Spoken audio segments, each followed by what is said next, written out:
கொடுத்துருக்காங்க. அது மட்டும் இல்லாமல் பெஸ்ட்டு டிஜிட்டல் கண்டென்ட் கிரியேட்டர் அப்படிங்கிற அவார்டு வந்து பிஹைண்ட் ரூட்ஸ் கோல்டு ஐக்கான் அவங்க கொடுத்துட்டாங்க. ஸோ இப்படி நிறைய ஹுசைன் அண்ட் மணிமேகலை சேர்ந்தே நிறைய அவார்டு வாங்கிட்டு இருக்காங்க.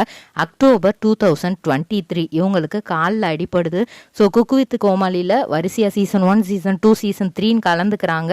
அதில் பாதியில் அவங்களால கலந்துக்கிற முடியல இந்த லெக் இன்ஜுரினால. விஜய் டிவி யோசிச்சாங்க, இவ்வளோ பெரிய ஆங்கருக்கு நம்ம வாய்ப்பு கொடுக்காம இருக்கோம், சன் டிவியில் வேற இந்த மாதிரி ஒரு ஷோ ஆரம்பிக்கிறாங்க. ஸோ இப்போ நம்ம ஆங்கரிங் வாய்ப்பு கொடுக்கறது தான் பெஸ்ட்டான ஒரு ஐடியா, இல்லைன்னா சன் டிவிக்கு திரும்ப போயிடுவாங்கன்ட்டு இவங்களுக்கு ஆங்கரிங் வாய்ப்பை இப்போ கொடுத்து அதுலேயும் பெஸ்ட்டாக பண்ணிட்டு இருக்காங்க. தன்னோட சொந்த ஊரான திருப்பூரில் ஒரு கிராமத்திலே இப்போ ஒரு வீடும் அவங்க வந்து கட்டிட்டு இருக்காங்க. இதே மாதிரி பாக்கு மட்டை தயாரிக்கும் மிஷின் கிடைக்கும். அதற்கான ரா மெட்டீரியல்ஸையும் வருடம் முழுதும் நாங்களே சப்ளை செய்து வருகிறோம். நீங்கள் செய்யும் தட்டுகளை நாங்களே எடுத்துக்கொள்கிறோம். அதற்கான லோன் வசதியும் செய்து தருகிறோம்.